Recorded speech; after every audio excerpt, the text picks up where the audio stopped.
At this moment, I'm wearing long hair that reaches my waist, a top that shows a bit of my waistline, and a short skirt that only reaches my thighs. Nervously, I ask, "Is this really okay?" My good friend Theodore replies firmly. After they finish playing basketball later, you go up and offer them water. You're sure to amaze him. It's my first time wearing women's clothing. I uncomfortably clutch the hem of the short skirt and still think it's a bit unreliable. Isn't it strange? Theodore shoves a bottle of mineral water into my hand and pushes me forward. It's not strange. You're extremely beautiful. And there aren't that many onlookers in life. What he said calms me down a bit. So I clutch the mineral water and walk towards the basketball court. A game just ends, and the people on the court disperse. I take a deep breath and look for Henry's figure on the basketball court. As soon as my gaze sweeps across the whole court, I find that many people are looking in my direction. I start to feel uncomfortable all over again. Didn't he say there aren't that many onlookers in life? A guy with dyed red hair walks towards me.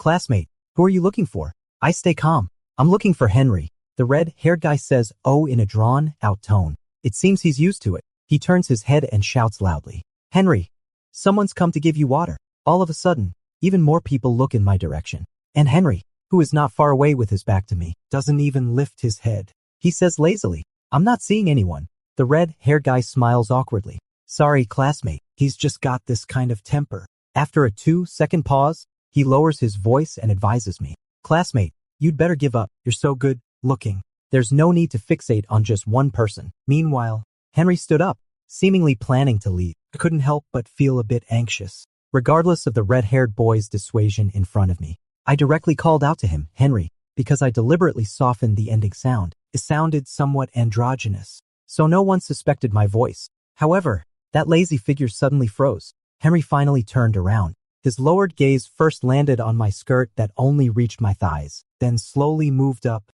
passing over my lips painted with lipstick. Finally, it met my eyes. The red-haired boy was still persuading me in my ear, "Classmate, I'll tell you the truth. Henry doesn't even talk to girls, let alone accept your water. You'd better just..." Before he could finish speaking, a figure flashed by the red-haired boy at high speed. "Don't insist anymore. Just give up." "Henry, what are you doing?" When I came to my senses, I had already been dragged outside by Henry. He stared at me, seemingly extremely angry. His ears were red with anger, and his voice was hoarse. He asked me word by word, "Shung Nan, what on earth are you doing?" I didn't expect him to react so strongly. For a moment, my mind went blank. After waiting for a few seconds and seeing that I was still silent, he impatiently clicked his tongue. "Speak." During those 2 months of our relationship, he never said a single harsh word to me. Now, looking at his gloomy face, I realized that he was angry. I slowly thought about it. Was it because I looked so disgusting? That's why he was so angry? I was trembling with fear. The mental preparation I had finally built up was now too hard to put into words. So in the end, I only dared to hand over the water. "It's nothing. I just brought you a bottle of water." He seemed even more irritable. Furrowing his eyebrows, he asked me, "Is that all?" I lowered my head, not daring to look at him, and murmured in His gaze fell on my calf. Frowning, he asked me, "What's wrong with your leg?" I followed his gaze and only then noticed that there was a purplish blue mark with blood streaks on my fair calf, looking rather hideous. It should have been a scratch I got accidentally on the way here. I hardly felt any pain. I replied indifferently, "It's just a minor injury." "It's okay. Don't worry." Henry sneered. "Who's worried about you?" I felt that his hostility today seemed even greater than when we first met in person last time. So I confirmed once again that he really didn't like me in women's clothing. The cross-dressing plan had failed before it even really started. Under Henry's gaze, I only then realized how embarrassed I was and wished I could find a hole to hide in. I didn't want to wear this outfit anymore. I nodded randomly and wanted to leave quickly. But he grabbed me again. With a tense jawline and a cold face, he said, "Come with me to the school infirmary." Did I still have a chance? Although I didn't know what Henry was thinking, I still followed him to the school infirmary. The doctor examined my wound and said, "If you had come a little later, the wound would have healed." He looked at Henry with a straight face and joked, "You cherish your girlfriend so much?" I forced a smile and was about to deny it. But Henry, as if he hadn't heard the joke, asked the doctor before me, "Then what kind of medicine should be applied?" The doctor took a small bottle from the medicine shelf. "Applying this will do." I took it and thanked him, then sat on the chair beside. Since I usually wear shorts or long pants, I have no concerns. I directly lifted my leg and stepped on the edge of the chair, planning to apply the medicine quickly. As soon as I just lifted my leg a little, Henry suddenly pressed down on my skirt. He almost gritted his teeth and said, "William, can you be more reserved?" I looked up in confusion and didn't react. Ha! He directly reached out and snatched the medicine bottle from my hand, took a cotton swab and squatted in front of me. "Sit still. I'll apply the medicine for you." After saying that, the cotton swab was directly pressed on my wound. I subconsciously shrank back in pain. His well-defined hand easily held my calf, and he warned impatiently, "Don't move." I didn't dare to move anymore and silently let him do it. The school doctor went out. I don't know what he was doing. For a moment, the only sound in the school infirmary was the whirring of the fan. I looked down at the person in front of me. Henry lowered his eyes and was concentrating on applying the medicine for me. My heart was beating faster and faster. Maybe he was so gentle at this moment that I regained some courage. When he finally finished applying the medicine and stood up, I summoned up my courage and reached out to grab his sleeve, looking up at him nervously. My voice trembled with anxiety. "Henry, you said before that we weren't suitable." I asked him cautiously. "Then, is it suitable for me to be like this now?" Henry must be really angry. He seemed to be taken aback by what I dared to say. His neck and face turned completely red. He looked at me, and every word he said hit my ears. "William, I'm straight." After saying that, he left in a hurry, almost in a panic. He probably really couldn't accept it. I thought silently, maybe I really disgusted him. When I was in an online relationship with Henry, I told him everything, but I forgot to tell him that I'm a boy. I originally thought he liked boys like me. Unexpectedly, he thought of me as a girl, recalling the 2 months of our passionate love. Just 2 days ago, he was still calling me baby and coaxing me to sleep. Now he doesn't even say a word to me. I sighed silently. I really didn't know how to handle this relationship. So, for the next week, I didn't contact Henry again. However, before I could figure out what to do about this relationship, I received a call from Henry one night. After answering the call, the voice of the red-haired guy came from the other end. "Hello, is this sister-in-law?" I was a bit slow to react and said, "What?" The red-haired guy sounded a bit helpless. "Henry is drunk and keeps talking about you. I saw that you're set as baby at the top of his contacts, so I had no choice but to call you. Could you please come and pick him up?" I was silent for 2 seconds and finally said, "Okay, send me the address." The red-haired guy gave the name of a bar. Before going out, after some hesitation, I still put on that little dress. In case the red-haired guy finds out that the sister-in-law is a guy, it would be hard to explain then. Dressing up as a woman can avoid a lot of trouble. I memorized the name and set off for the bar. On the way, I kept thinking about what the red-haired guy had said. Am I still set at the top of Henry's contacts? Why did Henry call out my name when he was drunk? The car slowly stopped in front of the bar. After getting out of the car, I saw the red-haired guy holding Henry up. The red-haired guy recognized me as the girl who had delivered water that day and waved at me. He handed Henry to me with a sigh of relief. "Thank you so much, sister-in-law. Here are his house keys. Please take him home." After saying that, he got in his car and left. I struggled to support Henry and prepared to take a taxi to send him home. While waiting for the taxi, I couldn't help but feel a little worried. Since I didn't know how to explain it to Red Hair, I simply wore women's clothing. But now I'm afraid Henry will find it disgusting. So I remained silent and turned my head, not daring to look into his eyes. I thought that as long as I sent him home, I would leave immediately. Fortunately, the taxi arrived soon, and Henry was very quiet and didn't cause any trouble on the way. I breathed a sigh of relief, quickly unlocked the door with the key, and just helped him in. The next second, the person who had been silent all the way pinned me against the door. A trace of warmth came from my neck. Henry buried his head in my shoulder and neck, and his breath fell on my neck. His eyes were sparkling, and he stared straight at me. "Baby is wearing a little skirt again. How beautiful." I was so shocked by his sudden words that my eyes turned red, and I hurriedly tried to push him away. He grabbed my wrist with one hand, and the other hand brushed across my red-rimmed eyes. Perhaps because he had just drunk some wine, his voice was slightly hoarse. "Why are you crying?" There was a deep ink-like color in Henry's eyes. There was no sign of his dislike for me a few days ago. He stared at me intently. His palm brushed across my fluffy skirt, and there was a lazy air in his drunken state. "Save your tears for later, baby." He lowered his head to kiss me, but I turned my head to avoid it. Henry seemed to sense my resistance. "Don't want to." Seeing that I didn't say a word, he thought with his drunk brain for 2 seconds and then started to change his strategy. So he rubbed his fingers across my lower back and softened his attitude. "Please pay attention to me, baby." I couldn't stand him talking like this. I looked at him in a complete mess. "It was you who ignored me first, Henry." Then he lowered his head and leaned over. Don't be angry. Okay, wife, I really love you so much. Can you let me kiss you? I blinked and asked him, do you really love me? His eyes lit up. Of course I love you. You're my favorite. I fell into deep thought. Is this speaking the truth after getting drunk? In the dimly lit room, I felt my heart pounding uncontrollably. He put one hand around my skirt and easily lifted me up. When he got closer, his hot lips brushed against my neck. I quickly put my hand in front of his lips. He stared at me intently with his head down and gently kissed the palm of my hand. I was so scared that I took my hand away. The defense in my heart was collapsing little by little. I couldn't help but confirm with him with a glimmer of hope. Do you know who I am? His voice was low, wrapped in the night. William, my William. William was the name he often called me during our online relationship. For a moment, all my rationality gradually collapsed. I couldn't help but think, so Henry still has feelings for me? He also can't let go of that relationship, right? One last time. I admonished myself in my heart. Just follow my heart one last time. I no longer stopped Henry's actions. Instead, I actively wrapped my arms around his neck. I looked up to meet his kiss.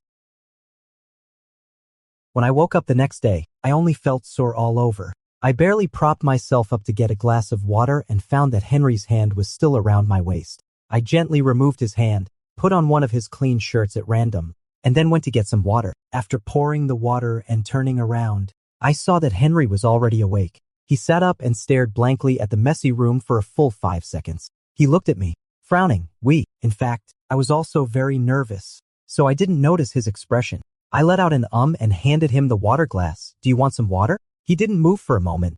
I was puzzled and subconsciously stepped forward to touch his hand, but Henry dodged like he had been electrocuted, as if avoiding some kind of fierce beast. My hand awkwardly hung in mid-air, and the atmosphere fell into an eerie silence.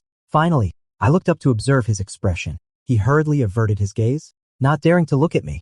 I blinked slowly, and the hand holding the cup gradually cooled down. My heart gradually sank to the bottom, and suddenly I felt it was a bit absurd. Whether it was wearing women's clothing or what happened last night. In a trance, I remembered that when my parents divorced when I was a child, I was pushed back and forth between them, and neither of them wanted me. And now, turns out that I'm still unwanted. By now, I don't want to force him to be with me because of this matter anymore. Taking a deep breath, I tried my best to pretend to be relaxed and said indifferently, "Don't take what happened last night to heart. It was a consensual thing between adults, and I won't pester you anymore." There was a bit of coolness on my wrist, along with a slight stinging pain. I looked down and saw a teardrop dripping on it. There were still bruises on my wrist that he had caused last night. I wiped my eyes and then realized that I was crying, not wanting Henry to see me in this state. I quickly wiped away my tears. For a moment, I just felt extremely embarrassed and only wanted to leave here quickly. I randomly grabbed 2 pieces of clothes and put them on as fast as I could, but Henry grabbed my wrist. Another bout of pain came from the bruised area. Henry's hand trembled, and he hesitantly let go. Taking this opportunity, I quickly picked up my phone and went out. I only had time to leave one sentence. Let's part on good terms. Henry. After Theodore heard what I said, he got extremely angry. Isn't this guy just a complete scumbag? Looking at my listless appearance, he sighed helplessly. It's okay. Don't fixate on one person. Take a look at the outside world more. There will be a club dinner in a few days. Come with me to relax and get to know some new friends by the way. I nodded gloomily and said okay. Since that incident, I blocked Henry on all platforms and completely cut off ties with him. Although Henry and I are in the same university, we are not in the same major, and the school is very big, so there's no need to worry too much about running into him. On the day of the club gathering, Theodore dragged me to pick out clothes for a long time, so we were a few minutes late when we got to the private room. When we went in, most of the people were already there. I didn't know most of the people in the club and didn't look closely. I just politely said hello. Theodore knew a lot of people. As soon as he went in, he started saying hello. I was listening absent-mindedly when suddenly I heard Theodore's lively voice pause, and he muttered in a low voice, "Why is Mr. Straight Guy here too?" Took me a long time to realize that the Mr. Straight Guy he was talking about was Henry. Almost instinctively, I looked up into the private room. The light inside was a bit dim, so I didn't notice when I entered. Now, looking closely, I saw Henry sitting casually in the corner of the private room. As if sensing something, he looked towards me, and I quickly averted my gaze. When we met again, I just felt embarrassed, so I tugged at Theodore's sleeve and said, "How about I leave?" Theodore looked at me disapprovingly and said, "Why should you leave? Just sit here. Be brave. Are you still afraid of him?" So I chose a corner farthest from Henry and sat down. Since I didn't know anyone there, I just sat in the corner alone, eating and playing with my phone. After a while, a person walked towards me. "Excuse me, is this seat taken?" I shook my head and said, "No." Then that person sat down beside me. He said he was a senior who was 1 year ahead of me. Because of his gentle attitude and the comfortable feeling he gave off, I couldn't help but start chatting with him. After getting familiar with each other, he took out his phone and smiled gently. "Can I add you on my contact list, Junior?" I thought it was okay and was about to add him. Theodore noticed what was going on with me, pulled me aside and whispered to me, "He's the senior Lou who always wanted to add your contact information before. At that time, you were still in a relationship."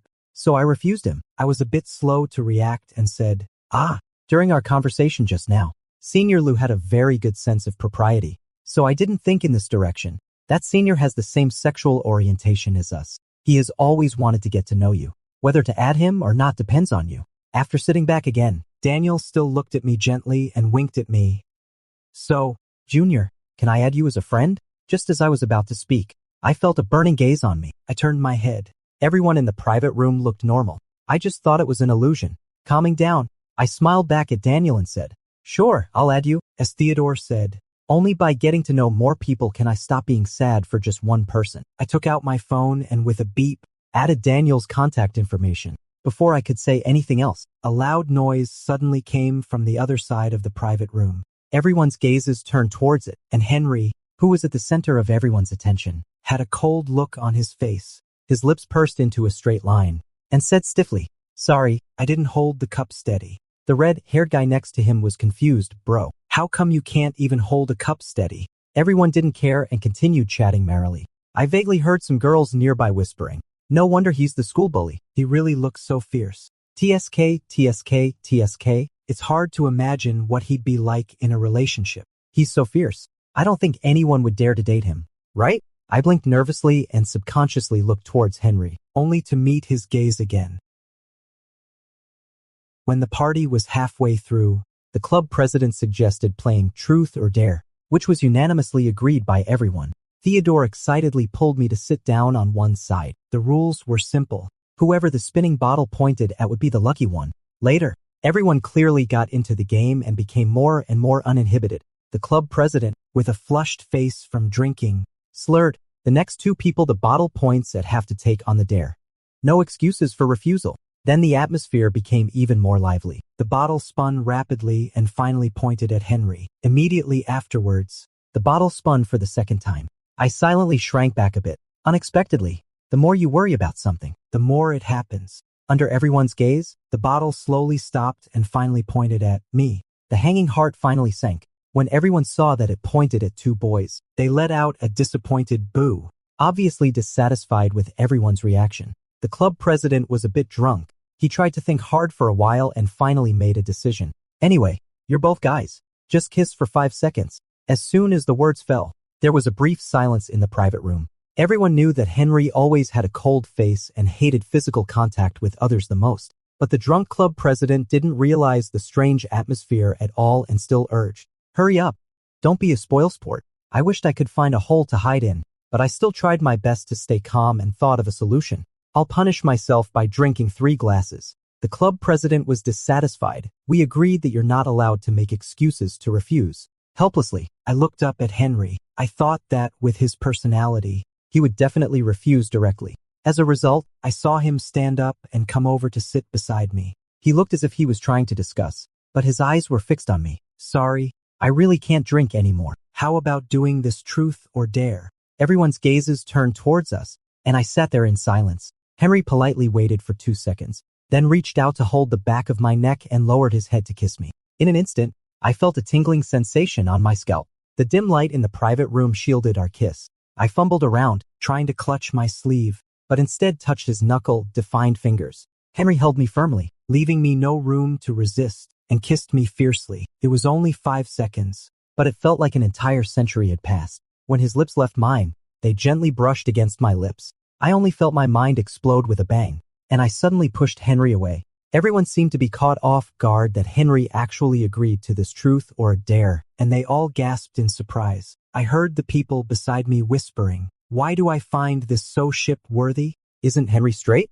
Does he just like men all of a sudden?" The red haired guy was also a bit drunk. He looked at me blankly and said, "Dude, why do you look so familiar to me?" Theodore also didn't expect Henry to agree to this truth or dare. After he came to his senses, he got extremely angry and forcefully separated us. "Stop! Damn it, you two are not allowed to kiss anymore." Henry calmly sat back in his original seat, as if he had simply completed a task. I touched the corner of my mouth, not knowing what he meant. Did he deliberately seduce me to make me embarrassed? After the party ended, Theodore was completely drunk. Since he had promised his parents to go home at night, he was picked up by his family's driver as soon as he went out. I had to go back alone. Just as I was about to call a taxi, Daniel walked towards me. "Are you going back alone, Junior? I drove here. I can give you a ride back." Just as I was thinking about how to reply, a voice came over. "No need. Someone will take him." I looked in the direction of the voice and saw Henry walking over with a cold face. He looked at Daniel with a piercing gaze and said, "Senior Lou, you'd better go back by yourself. Stop eyeing other people's boyfriends all the time." Daniel smiled gently and said, "If I'm not mistaken, William should have broken up with you." Henry retorted rudely, "You've only known each other for one day. It's not appropriate for you to take him." Daniel remained calm and said, "But you've already broken up, Henry. We've known each other longer than you have." Daniel, "Oh, but you've already broken up." Henry was infuriated and turned to look at me, shouting, "Who are you going with?" I just found it inexplicable. Henry's abnormal behavior throughout the night was really hard to figure out. After thinking it over, I decided to have a showdown with Henry face to face. I looked at Daniel apologetically and said, "Senior, I still have something to talk to him about. You can go first." Daniel nodded and said gently, "Okay, if you have any difficulties, you can come to me." After Daniel left, I went to Henry's car with him. He drove a supercar, which was as flamboyant as his personality. Henry was in a foul mood all the way. Ignoring this, I took the initiative as soon as I got in the car and calmly told him, "Henry, we've already broken up." The emotions he had suppressed for a long time finally erupted. He stared at me with red eyes. "William, I fucking didn't agree." I was a bit confused but still kept calm. "We really aren't the same kind of people. I won't pester you about what happened that night anymore. Breaking up is good for both of us." "I don't know what you mean tonight. You don't need to test me or worry that I'll go back on my word. Since I've promised to break up, I'll definitely keep my promise." Henry sneered. "Breaking up? You're being so decisive." I frowned. "Otherwise, what else do you want? I can guarantee that I won't appear in front of you again." There was full of annoyance in his words. "I don't give a damn about your guarantee." I also put on a cold face. I thought he was being a bit unreasonable, so I stopped talking. The atmosphere froze like this, and the car fell into complete silence. I thought I had made myself clear enough. Maybe Henry was just looking for trouble out of anger. It didn't matter. When he calmed down, he should agree to break up. As a result, after waiting for a long time, Henry's slightly aggrieved voice sounded in the car, and his attitude obviously softened. "William, you can't do this. How can you do this?" I frowned and looked at him. "What am I doing?" He was like a caged animal, holding my wrist tightly. "I never thought I'd fall in love with a guy before." In a tone like a wronged young wife, he complained, "Fine, we dated, but you slept with me and then ran away irresponsibly. How could you be like this?" For a moment, I felt like a huge hat had been put on my head. This is simply going against the norm. I couldn't help but correct him. "It was you who got drunk and said you liked me, so I agreed to be with you. The next day, you felt you couldn't accept it. There's no need for me to humiliate myself anymore." Henry loudly retorted, "When did I ever say I couldn't accept it?" I helped him recall, "Ever since you found out I'm a boy. You've been saying you're straight. I don't care. Now I'm not straight anymore. You can't break up with me." I found it rather absurd and tiring, so I had to persuade him. "You might just be acting on impulse now. Think it over and then come talk to me." As if to prove that he wasn't acting on impulse, Henry started to openly pursue me at school. He would come to sit in on my classes whenever he had time. He went to great lengths to create chances to run into me. He would definitely send me breakfast on time. Looking at the sumptuous and exquisitely packaged breakfast, I sighed. "You don't have to send it every day. I might not be able to get up in the morning." Henry replied with an "oh" and said, "Then I'll send it at noon from now on. I'll go to the cafeteria to eat by myself at noon. You don't need to send it." Henry's eyes lit up. "Do you mean I can have lunch with you at noon?" Because of his high-profile actions, it didn't take long for everyone around me to know that the school bully was pursuing me.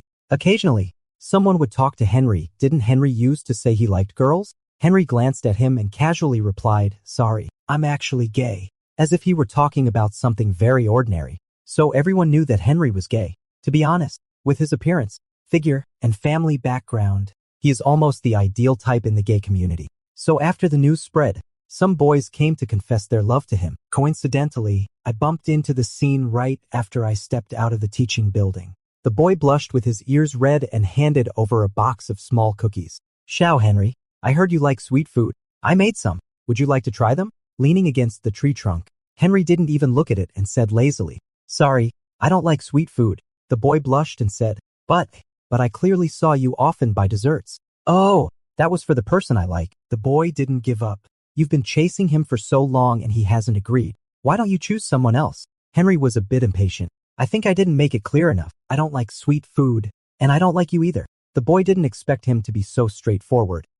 He opened his eyes in disbelief, then threw the cookies at him and scolded, "You're such a love-struck fool." The cookies fell out of the box and scattered all over the ground. Henry stood there, with his head down and said nothing. Just when I thought he was going to lose his temper, I saw Henry looking as if he had suddenly realized something. "Right?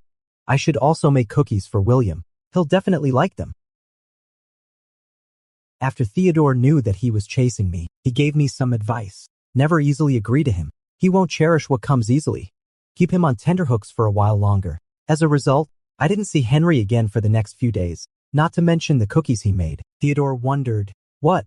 Did this guy give up so soon? It wasn't until one evening when I was walking by the lake alone that I felt a pair of eyes on me. I turned around and looked around but saw no one. So I continued walking forward, and that feeling of being watched returned. I pretended not to notice and walked around a corner as if nothing was wrong. Then I suddenly turned around and finally caught the person who had been following me. Henry looked flustered for a moment, but then calmly greeted me. "Good evening, William." I asked, "Why were you secretly following me?" He offered me a box like it was a precious gift and said, "Actually, I wanted to give you these cookies." I was suspicious. "Do you really have to be so furtive just to give me some cookies?" I wasn't being furtive. I just couldn't catch up with you earlier. I replied and suddenly lifted his hand. "Then what happened to the injury on your arm?" Henry stammered for a long time and then pretended to be calm. "It's okay. I just accidentally bumped into something while making the cookies." I reached out and gently pressed on it, and he let out a hiss of pain. "Can you get a bruise from making cookies?" I dragged him towards the streetlight to check his injury. Henry, unusually shy, was reluctant to go. Finally, seeing my serious expression, he obediently followed. When the light brightened, I noticed that besides the bruise on his arm, there were also scratches on the side of Henry's face. I frowned and asked, "How did this happen?" Henry didn't want to tell the truth and vaguely said that he accidentally fell. Before I could ask further, he said he had something urgent to do and left in a hurry. I had a hunch that something was wrong. So after I got back, I found Redhead's contact information and planned to ask what Henry had been up to lately. Redhead replied casually, "He hasn't been doing anything. Henry has been fine recently." I typed, "You're lying." Redhead was silent for a long time. The message typing kept showing. After waiting for a while, he finally replied to me, "To tell you the truth, Henry's old man found out that he's chasing you. The old man is very old-fashioned and doesn't agree with him liking boys. But Henry refused to give in, so he was locked at home and beaten up. He's still locked up and hasn't come out yet. Don't tell him I told you this." I paused while typing. "So, did Henry sneak out to see me tonight?" I felt rather complicated and finally replied, "Got it. I'm really a very timid and cowardly person, so when I learned about this, I was really seriously considering my relationship with Henry, thinking about his family's reaction and the injuries he suffered. I was rarely a bit confused. Should I really drag Henry onto this dead-end road? I couldn't figure it out. It was a week later when I saw Henry again. I had just walked out of the library and was walking on campus with books in my hand when I suddenly heard someone shouting my name loudly. "Shang Nan." I subconsciously turned around and looked back. I saw Henry smiling and waving at me as if nothing had happened. The branches and buds of the trees by the road were lush, and just then the sunlight fell into his eyes. I stood still, and Henry walked quickly towards me. He seemed to be in an extremely good mood and wanted to hold my hand as soon as he came up. "Do you want to go for a meal? I just booked a restaurant. How about going there together?" I took a deep breath and asked him, "What have you been doing these days?" He replied quite naturally, "It's nothing. There were just some family issues that I needed to deal with." I forced a smile and finally made up my mind. "Henry, maybe we'd better call it quits." Henry paused for a moment and asked me as calmly as possible, "Why do you say that? You don't have to hide it from me. I actually know everything. Your family members don't agree. So you're going to reject me because of that? We've already broken up anyway. He seemed to be so angry that he laughed and almost gritted his teeth. Fine, William, you're really something. The next second, he dragged me to a secluded corner, pinned me against the wall, and kissed me regardless. So eager to get rid of me? Who are you going to find? That Daniel? What do you like about him? His smiling fox look? What on earth am I inferior to him in? His eyes were full of annoyance and stubbornness as he said word by word, William, don't you even think about getting rid of me? I struggled for a long time but couldn't break free. I tried to explain to him, it has nothing to do with Daniel. Unfortunately, Henry wouldn't listen to me at all. He just kept biting like a dog. It wasn't until he tasted a hint of saltiness that he suddenly looked up. He clicked his tongue and reached out to wipe the tears from the corner of my eye. Why are you crying? I'm not even crying. I looked at him with red eyes. But your family doesn't agree. It'll be very difficult for you to go down this path. I was wrong from the very beginning. When you said you were straight, I should have let go. He accused me in disbelief. So you're regretting it now? Are you also going to regret having an online relationship with me? I lowered my head and said nothing. Henry sighed and gently pinched my face with a bit of helplessness. But I've never regretted it. The first time I saw you, I knew I was done for. How could there be someone so cute in the world? Before I met you, I always thought I liked girls like everyone else, so I couldn't adapt right away. Can't you just comfort me more? The day after sleeping with you, I'd even planned where to buy our wedding room, but you told me to part on good terms. I was a bit stunned but still said, but your family disagreed. You got beaten up like that by them. He looked at me gently, which was rare for him. I know I didn't give you enough sense of security before, but I can tell you for sure now. I like you, and I'll never change my mind because of anyone. Moreover, he raised his eyebrows. It's just my old-fashioned family member who doesn't agree. Let him beat me up a couple of times to vent his anger. My parents support me. William, can you trust me now? I looked up at him steadily and finally digested what he'd said. A surge of emotion welled up in my heart. I suddenly put my arms around his neck and kissed him actively. Okay, I trust you, regardless of the subsequent outcome. At least for now. I want to be brave one more time. Later, Henry finally agreed to let me see the wounds on his body. Only then did I discover that apart from the injuries on his arms, the ones on his back were the most serious, gently touching those bruises. I asked, does it hurt? Seeing that I was in a bad mood, he immediately didn't want me to look anymore and said indifferently, although it looks a bit scary, it actually doesn't hurt anymore. Such a minor injury. I didn't listen to what he said. I leaned over and gently blew on the bruise, looking at him worriedly. Let me apply some more medicine on you. Okay. Henry suddenly got stuck. When he spoke again, his voice was a bit hoarse. He looked at me intently. It still hurts a little. Baby, it won't hurt if you blow on it again for me. I don't know how much time had passed. In a daze, I heard Henry stubbornly asking me over and over again, you'll always love me, right? In this relationship, he seems to be more insecure than me. I gently and firmly hugged him. Yes. He also hugged me back. His voice muffled, me too. I'll always love you too.